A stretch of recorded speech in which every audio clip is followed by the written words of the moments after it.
the food pyramid, or at least the new one. So I have got a number of questions about this, both from clients and people who are just wondering what I think about it. I actually hadn't looked at it until last week. I'd heard that they're working on one. I actually like the pyramid. I mean, it's way better than the old one. Don't get me wrong. I do have some critiques that we'll kind of go over. Where I actually see it, I disagree a bit, is some of the implementation of their specific dietary guidelines that we'll kind of get into. The top caption, eat real food. That's great. That's what you should do. Not saying you should never eat processed food, but it should be very limited. Proteins and vegetables are at the top, as they should be.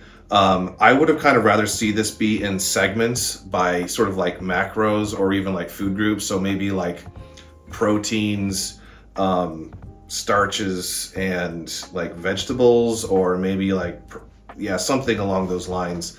I think would have been good to emphasize the various areas, because there are certain proportions I like to see in certain protein sources specifically that, like, I would rather people eat certain amounts of those specific protein sources. They kind of just grouped them all at the top there. Like, I don't know why cheese is on top. Cheese is a fat source. It's not a protein source. Doesn't mean you shouldn't eat it, but it means that you shouldn't be looking to it for protein. And I think even says like whole milk. Whole milk is not much of a protein source. It's mostly a fat source that incidentally does have an okay amount of protein in it. And other things like there's olive oil and butter on here. We cook enough with that. There's going to be enough in your salad, as far as like dressings and stuff like that. You don't need to go out of your way to go find these things. They're going to be in your foods already. So, and the quantities that you should be in, like they put them very high, which implies that there should be decent quantities, I think, of them. I would have rather seen those be far lower, if even there at all. I don't know why you'd put, like, to me, those are like cooking accessories or garnishes, if you will. So where I would kind of differ and where I would emphasize is I would want to see your leaner protein sources higher, working down towards your more fatty protein sources, because the majority of your protein intake should generally be leaner protein sources. I mean, it's good they put chicken on top. That's great. And I like steak up there. It's just that if it's a fatty, if you're eating like ribeye all the time, that is going to be a lot of fats. And so people should just be careful with this. Like shrimp is actually fairly low on there. Shrimp is a great protein source. It's got almost no fats in it. It's very filling because it's got a lot of water in it. You do have to be slightly aware of things like mercury intake and stuff like that, depending on sourcing. But from there, I actually do like that they put the vegetables and fruits. I mean, it's fine to just kind of blob all those together. I have no issue with that. I just would have rather seen a slightly different emphasis on the protein and fats area. It just seems a little bit shotgun approach, if you will. And whole grains on the bottom. We don't need a whole lot of whole grains. Now, I will say, weirdly, I don't see even potatoes on. I think, well, maybe that is a potato. It's hard to tell. Like, rice is a great carb source. I put rice on almost every diet plan I make. I have rice pretty much every day, sometimes multiple times a day. So I think that I would have rather seen some slight differences here. And I do get what they're doing. They're trying to de-emphasize the intake of whole grains, and it's probably kind of reactionary, and I'm okay with that because they're not bad for you. It's just that we do need to be aware of how much. But like, it's pretty hard to overeat jasmine rice and chicken. Like, you have to kind of really stuff yourself. So I would be, that's where I'd kind of change things a little bit. But again, this is a massive improvement for the original food pyramid. So I don't want to like sound like I think it's harmful at all. But as far as the dietary, like the guideline table, that's where I kind of see things falling down a little bit. They have the various like caloric intake areas all the way up to 3,200 calories, which only athletes need to eat that much, or people that are particularly muscled. So I don't know why you even put that on here, but whatever. So like proteins, they're talking about like you should count each one of these things on there as like a serving. So for example, half a cup of beans, peas, or lentils is a protein serving. And you only need, if you're eating, say, 1,800 calories a day, which is probably where most men should probably be eating, 2.5 to 3.5 servings. Half a cup of beans. So the only beans that really have appreciable amounts of protein are black beans. And most people are eating other types of beans that are basically carb sources. They're not protein sources. In peas, like you have to eat a lot of peas to get any protein. I wouldn't be looking to peas for your protein.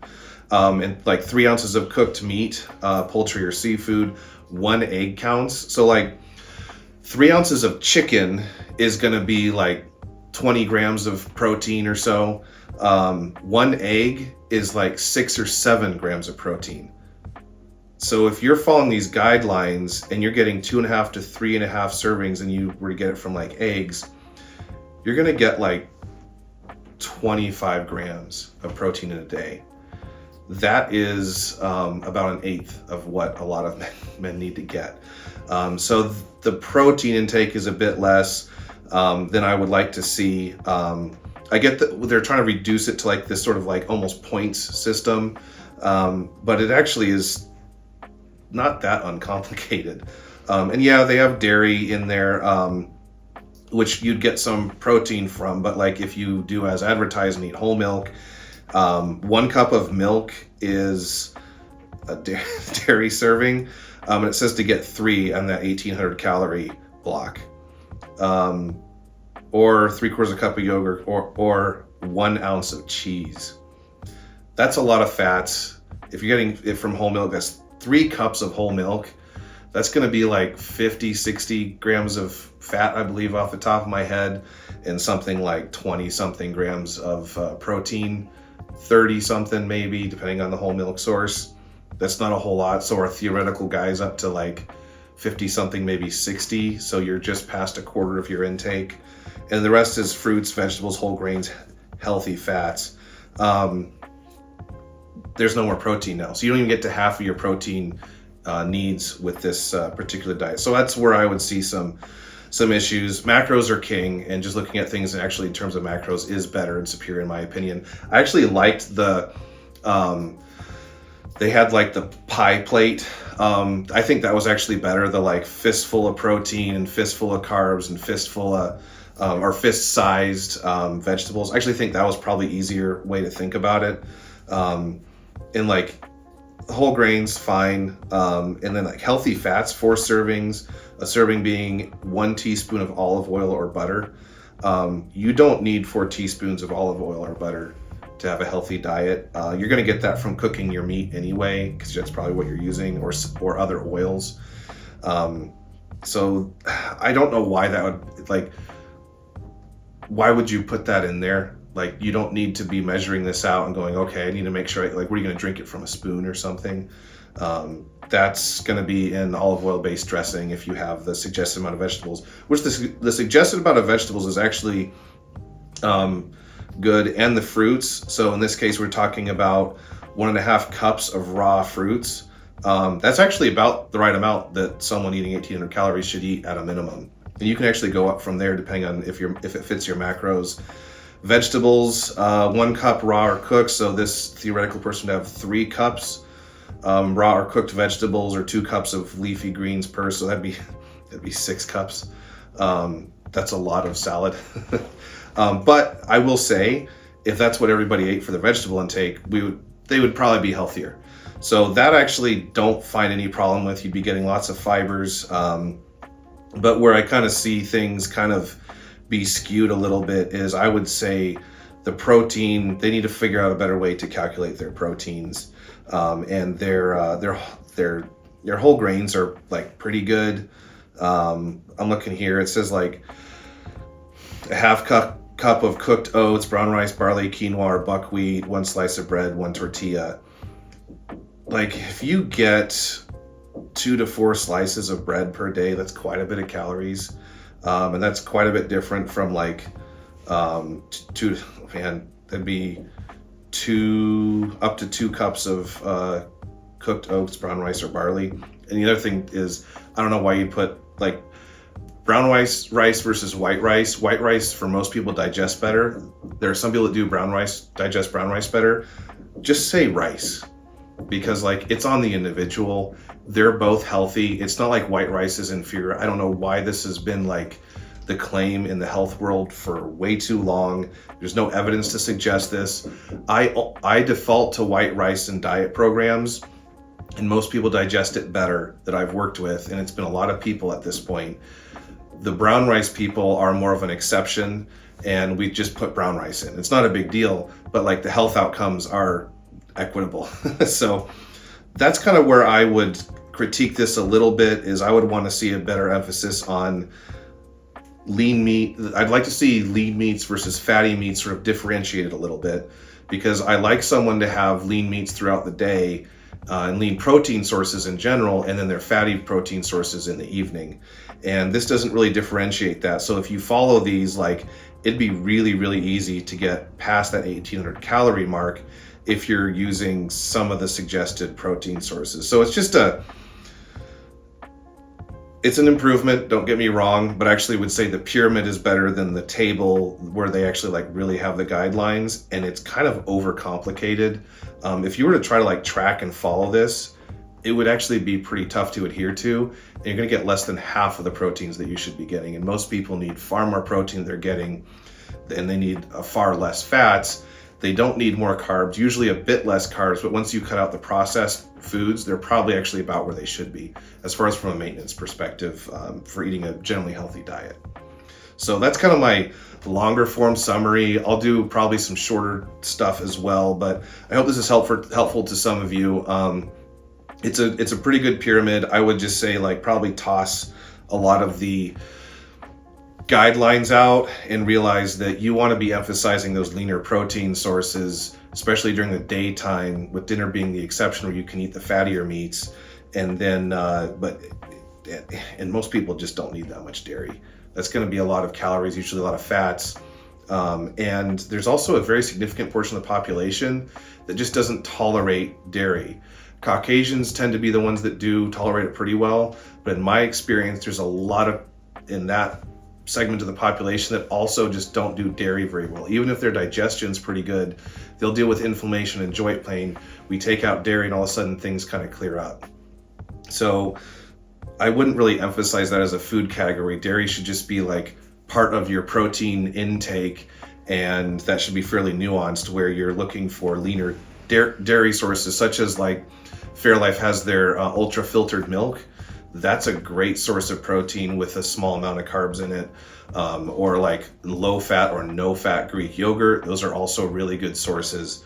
But I would not be looking for like normal plain yogurt as a protein source, because once you get the suggested amount of servings in here, your diet is very fat heavy, and having a high fat diet promotes metabolic problems. It promotes type 2 diabetes. It promotes heart issues and things like that. And it's going to more readily lead toward fat storage and just metabolic disease in general. So I think that this is a little bit of in the zeitgeist of high fat diets being okay, which I'm not okay with. So I hope that, maybe in the future they'll see that and change it a little bit. But overall, it's useful and beneficial. And if people followed this, we would be healthier. Don't get me wrong, on average. But I would say like pyramid, pretty good. Dietary guidelines, go read something else.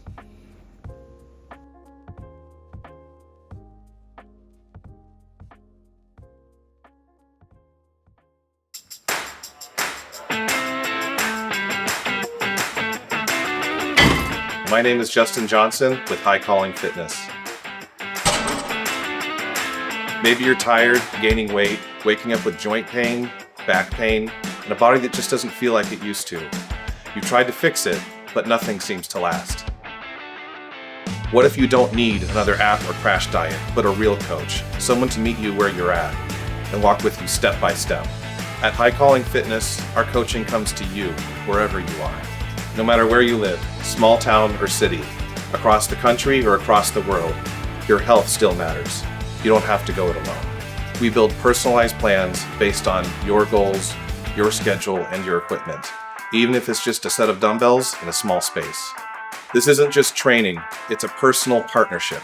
You'll get weekly updates, one-on-one access to your coach, and ongoing support through Zoom and Slack every step of the way. We're here to help you build strength, restore energy, and claim the life you were meant to live. Book a free consult today. Let's talk about your goals and see how we can build something better together. High Calling Fitness, built for the everyday, ready for the extraordinary.